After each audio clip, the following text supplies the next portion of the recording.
sama dengan omong kosong. Makanya di situ judulnya Matius, Markus, Lukas, Stefanus, Tetanus, Spiritus, Capticus.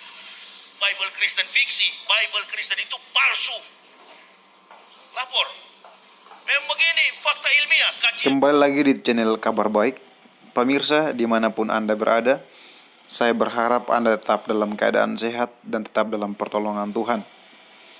Kali ini saya datang untuk menjelaskan tentang kebenaran yang ada dalam Alkitab dan juga memperbandingkan kebenaran tentang Al-Quran. Oke, kita mulai. Pertama, Alkitab adalah kebenaran Allah. Alkitab adalah firman Allah. Kedua, yang mewahyukan atau mengilhamkan Alkitab adalah Allah sendiri. Nah, yang mewahyukan atau mengilhamkan Alkitab adalah Allah yang Maha Kuasa, Maha Tahu, Maha Hadir, dan Maha Segalanya.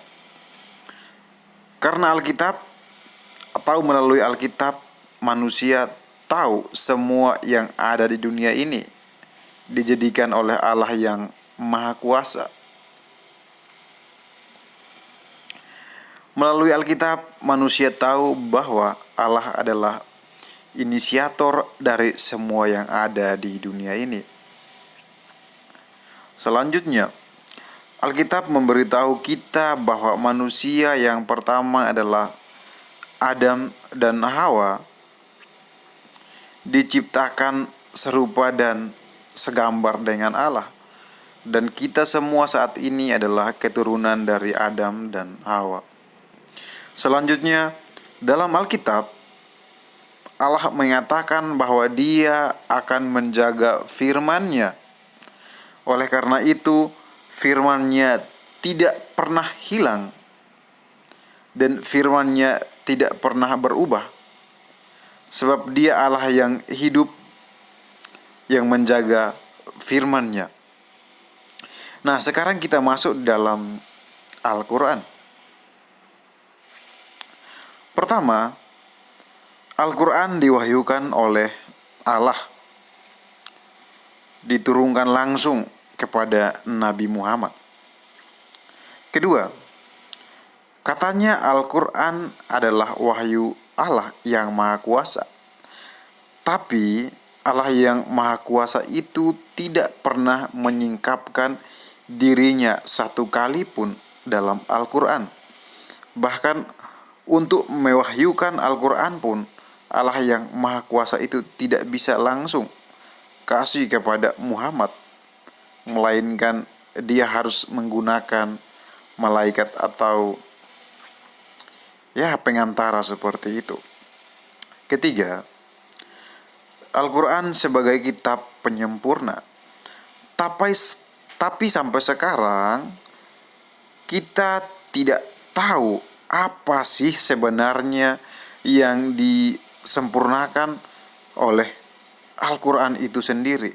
Dan itu belum final penjelasan itu. Apa yang disempurnakan oleh Al-Quran. Penjelasan dari Bapak Yahya Waloni dan teman-teman itu sebenarnya bukan sebuah data, melainkan sebuah asumsi. Jadi bagi saya itu belum final. Ketiga, yang membuat saya bingung adalah Al-Quran itu kan pernah dimakan kambing. Dan ini adalah fakta. Kelima, karena Al-Quran pernah dimakan kambing, berarti Al-Quran tidak bisa menjaga firman-Nya yang telah diwahyukan tersebut. Jadi, dari perbandingan sementara saya, ini jelas saya mengatakan bahwa Alkitab terjaga sampai sekarang. Dalam Alkitab lengkap ada Taurat, Zabur, dan Injil sampai sekarang masih lengkap tanpa satu kekurangan apapun. Sedangkan Al-Quran tidak lengkap. karena pernah dimakan kambing, pernah dibakar, dan sebagainya. Nah, oke. Sebelum saya mengakhiri video ini, saya ingin bertanya. Saya tulus bertanya karena saya tidak tahu. Mohon dijawab ya Pak Yahya Waluni dan teman-teman. Kenapa Allah yang Maha Kuasa itu tidak pernah bertemu langsung dengan Muhammad?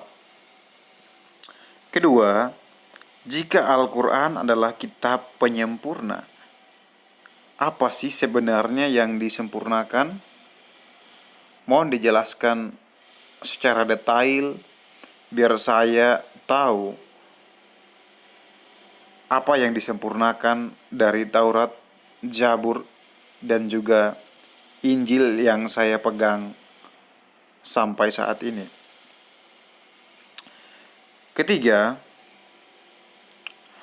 berarti umat muslim saat ini pegang dua kitab ya.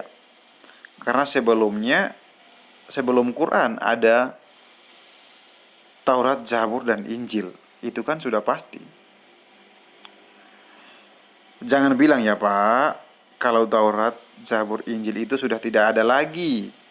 Karena kalau begitu jawabannya berarti Quran itu bohong dan Bapak juga bohong sebenarnya. Bagaimana mungkin Taurat, Zabur, Injil tidak ada lagi? Kalau tidak ada lagi Taurat, Zabur, Injil, ya bagaimana dong kita mengetahui bahwa Al-Quran itu datang sebagai kitab penyempurna? Nah, pertanyaan selanjutnya, ayat-ayat yang pada waktu dimakan sama kambing, itu ayat apa saja Pak? Mohon dijelaskan ya. Dan juga versi-versi dari Quran yang pada waktu itu dimusnahkan, dibakar, apakah itu nggak berpengaruh terhadap Al-Quran itu sendiri?